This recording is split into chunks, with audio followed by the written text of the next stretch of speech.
Se você assistiu ao episódio anterior, já conhece o desfecho desta história. Em dezembro de 1920, o Palestra Itália conquistou o primeiro campeonato paulista de sua história. Mas um título nunca nasce no apito final. Ele começa nas escolhas certas, nas derrotas inesperadas, nos momentos em que a confiança vacila e, principalmente, quando um clube ainda precisa convencer os outros de que merece estar entre os grandes. Na Hemeroteca Alviverde, acreditamos que a memória é importante, mas a memória sozinha não basta. Por isso voltamos aos jornais, às atas, às fotografias e aos documentos do seu tempo. Porque a história é sempre mais interessante quando contada pelas fontes. Eu sou o Emero. E hoje vamos abrir a gaveta de um campeonato que mudou definitivamente o lugar do Palestra Itália no futebol paulista. Em 1920, São Paulo era uma cidade em transformação. As fábricas avançavam sobre bairros como Brás e Mooca. Os bondes elétricos cruzavam ruas que ainda misturavam casarões, cortiços e terrenos vazios. A imigração italiana já fazia parte da identidade da cidade. Nas oficinas, nas padarias, nas pequenas indústrias e no comércio, milhares de famílias construíam uma nova vida.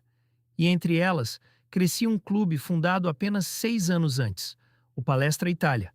O futebol ainda era oficialmente amador, mas bastava caminhar até um estádio em dia de campeonato para perceber que aquela paixão já ultrapassava qualquer definição burocrática. Arquibancadas de madeira lotadas, bandeiras, bandas musicais, cronistas disputando espaço ao redor do gramado. Em 1914, 46 imigrantes haviam assinado no antigo Salão Alhambra a ata de fundação. 6 anos depois, aquele pequeno clube já dividia o Campeonato Paulista com equipes tradicionais. Mas disputar não significava ser reconhecido. Para parte da elite esportiva paulista, o Palestra ainda era o clube da colônia italiana, respeitado por alguns, observado com desconfiança por outros. Era justamente essa percepção que começaria a mudar em 1920. Os Jogos do Palestra aconteciam no Parque Antártica, muito diferente do estádio que conhecemos hoje. Arquibancadas de madeira, campo aberto, torcedores praticamente à beira do gramado. Ali, o clube construía pouco a pouco uma relação que atravessaria gerações. Em cada domingo, mais do que assistir a uma partida, a comunidade italiana encontrava um espaço de convivência, identidade e pertencimento. O estádio era uma extensão da própria cidade. Nos bastidores, uma figura ganhava importância: Menotti Falck. Dirigente ativo, presente no cotidiano do clube e defensor da ideia de que o Palestra não deveria apenas participar do campeonato, deveria competir por ele. Era um pensamento ousado para uma equipe tão jovem. Mas o clube começava a crescer também fora das quatro linhas: estrutura administrativa, novos associados, atas que registravam uma instituição cada vez mais organizada. Dentro de campo, outro personagem simbolizava essa estabilidade: Bianco, nome esportivo de Spartaco Gambini. Capitão, líder, um dos jogadores mais respeitados da equipe desde os primeiros anos do clube. Foi dele o primeiro gol oficial da história do Palestra, convertido em cobrança de pênalti em 1915. 5 anos depois, continuava sendo uma das referências daquele elenco. Os jornais anunciavam a abertura de mais uma edição do Campeonato Paulista. 9 clubes. Turno e retorno. 16 partidas. Cada ponto teria peso decisivo. As páginas esportivas do Fanfula, do Correio Paulistano e de O Estado de São Paulo acompanhavam a expectativa. O paulistano surgia mais uma vez como principal favorito, o clube mais vencedor da época, com Arthur Friedenreich entre os maiores nomes do futebol brasileiro. O Palestra iniciava a competição com outro desafio: mostrar que podia competir de igual para igual. Não bastava vencer partidas, era preciso conquistar respeito. O campeonato começou mostrando que aquela equipe havia amadurecido. Equilíbrio, segurança defensiva, eficiência no ataque. Os resultados iniciais alimentavam uma confiança que crescia rodada após rodada. Entre os primeiros testes importantes estava o clássico contra o Corinthians. Dentro de campo, o Palestra foi superior. Venceu por 3-0. Mais do que 2 pontos, Aquela vitória enviava uma mensagem. O clube que muitos ainda tratavam como novidade estava preparado para enfrentar adversários tradicionais. O respeito começava a ser conquistado jogo após jogo. Algumas semanas depois, veio uma partida que atravessaria gerações. 8 de agosto de 1920. Palestra Itália 11, Internacional de São Paulo 0. O tradicional clube paulista, não o gaúcho. O placar impressionava por si só. Mas havia outro detalhe. Heitor marcou 6 gols naquela tarde. Até hoje, permanece como a maior goleada da história oficial do clube. Os jornais registraram o espanto. Pela primeira vez, muita gente começou a olhar para o Palestra não apenas como candidato às primeiras posições, mas como um possível campeão. Heitor já era conhecido pela capacidade de decidir partidas, centroavante de movimentação inteligente, finalização precisa, sempre bem colocado dentro da área. Contra o Internacional, transformou uma grande atuação em um capítulo permanente da história do clube. Mas talvez o mais importante daquela goleada não tenha sido o placar. Foi a confiança que ela trouxe ao elenco. Os jogadores passaram a acreditar que o título deixava de ser um sonho distante. Agora parecia uma possibilidade concreta. Toda campanha memorável encontra um momento de dúvida. Para o Palestra, esse momento veio diante do Paulistano, o clube mais respeitado do futebol paulista, casa de alguns dos maiores jogadores do país, entre eles Arthur Friedenreich. O empate conquistado naquele confronto teve um significado que ia além da tabela. Mostrou que o Palestra podia competir em igualdade de condições com a principal força do futebol paulista. Ainda não bastava para colocá-lo como favorito, mas diminuía a distância entre quem perseguia e quem costumava vencer. À medida que as rodadas avançavam, crescia também a pressão. Cada vitória aproximava o Palestra do topo. Cada tropeço poderia recolocar tudo em dúvida. O futebol paulista ainda era disputado em pontos corridos. Não havia mata-mata.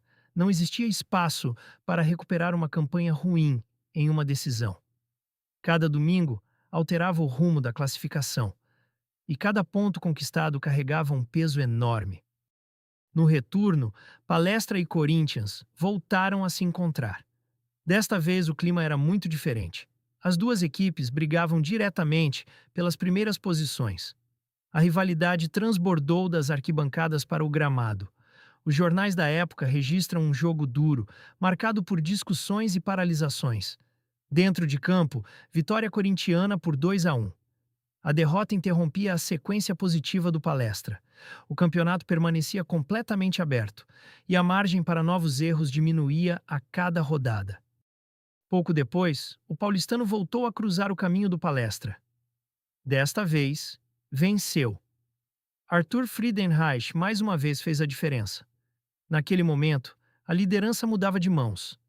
Depois de semanas de entusiasmo, o Palestra experimentava a sensação de ver o título se afastar. Era a primeira vez em todo o campeonato que a equipe precisava lidar com a possibilidade real de deixar escapar aquilo que parecia cada vez mais próximo. O desafio deixava de ser apenas técnico, passava a ser também emocional. A reta final trouxe outro golpe. Uma derrota para o Jardim América complicou ainda mais a classificação. Em um campeonato decidido ponto a ponto, aquele resultado teve enorme impacto. O Palestra já não dependia apenas de si com a mesma tranquilidade de semanas antes. A confiança construída ao longo da campanha começava a dar lugar à tensão. Alguns cronistas esportivos passaram a discutir se a juventude daquele elenco suportaria a pressão das últimas rodadas. Era uma dúvida legítima. A equipe ainda buscava seu primeiro grande título estadual. O título parecia escapar. Em pontos corridos, cada ponto perdido pesava como uma sentença de tabela, sem segunda chance em mata-mata. Parte da imprensa de São Paulo nem sempre tratou o Palestra como igual. Colunas satíricas, deboches, às vezes o preconceito contra imigrantes nas páginas esportivas. Documentar isso faz parte da hemeroteca. Engolimos seco e continuamos jogando. Nas semanas decisivas, a diretoria e a comissão técnica entenderam que apenas repetir a fórmula das rodadas anteriores talvez não fosse suficiente. Algumas mudanças foram feitas na equipe. Jogadores importantes deixaram a formação titular. Outros receberam uma oportunidade inesperada. Os registros do clube mostram que a decisão provocou debate. Era um risco. Mas quando um campeonato chega ao fim, toda escolha parece maior do que realmente é. Aquelas alterações seriam colocadas à prova no momento mais importante da temporada. O adversário seria novamente o Paulistano, as duas melhores equipes do campeonato. De um lado, o clube que dominava o futebol paulista havia anos. Do outro, uma instituição fundada apenas 6 anos antes por imigrantes italianos que ainda buscava seu primeiro grande título. A decisão foi disputada na Chácara da Floresta, palco escolhido para o desempate entre os dois melhores colocados da competição. Não era apenas mais um jogo. Era um encontro entre o passado e o futuro do futebol paulista. As condições do gramado tornaram a partida ainda mais exigente. As chuvas dos dias anteriores haviam deixado o campo pesado. A bola corria pouco. Cada disputa exigia esforço redobrado. As crônicas esportivas descrevem um jogo intenso, físico e equilibrado. Era o tipo de partida em que um único lance poderia definir toda uma temporada. O paulistano conhecia decisões como poucos. O Palestra carregava essa ansiedade natural de quem buscava um título inédito. Durante boa parte da partida, nenhuma das equipes conseguiu impor superioridade. Cada avanço era respondido imediatamente pelo adversário. A tensão crescia a cada minuto. Nas arquibancadas, torcedores acompanhavam em silêncio os momentos de maior pressão e explodiam a cada oportunidade criada. O campeonato inteiro parecia resumido àqueles 90 minutos. Logo no início da segunda etapa, Martinelli abriu o placar para o Palestra. Pela primeira vez, o título parecia realmente ao alcance. Mas a vantagem durou pouco. O paulistano reagiu. Mário empatou a partida. O equilíbrio voltava ao marcador. E, com ele, toda a tensão construída ao longo do campeonato. Mais uma vez, ninguém sabia para que lado a história iria. Então surgiu um dos personagens menos esperados daquela campanha, Matheu Forte. Aos 32 minutos do segundo tempo, recebeu a bola pela direita. Avançou, finalizou cruzado. Gol, o segundo gol do Palestra. Um lance que atravessaria mais de um século de história. Naquele instante, Forte deixava de ser apenas mais um jogador do elenco. Seu nome passava a fazer parte da memória permanente do clube. Os minutos finais pareceram mais longos do que todo o campeonato. O paulistano tentou reagir. O Palestra resistiu. Até que veio o apito final. Pela primeira vez, o Palestra Itália era campeão paulista. Mais do que vencer uma competição, o clube consolidava sua posição entre as principais forças do futebol de São Paulo. A conquista de 1920 encerrava um ciclo iniciado em 1914, quando 46 imigrantes decidiram fundar uma associação esportiva.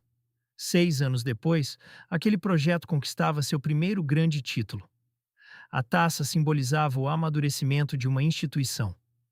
O Palestra deixava de ser reconhecido apenas por suas origens. Passava a ser lembrado, sobretudo, por sua capacidade de competir e vencer. Os jornais daquele dezembro registraram o resultado.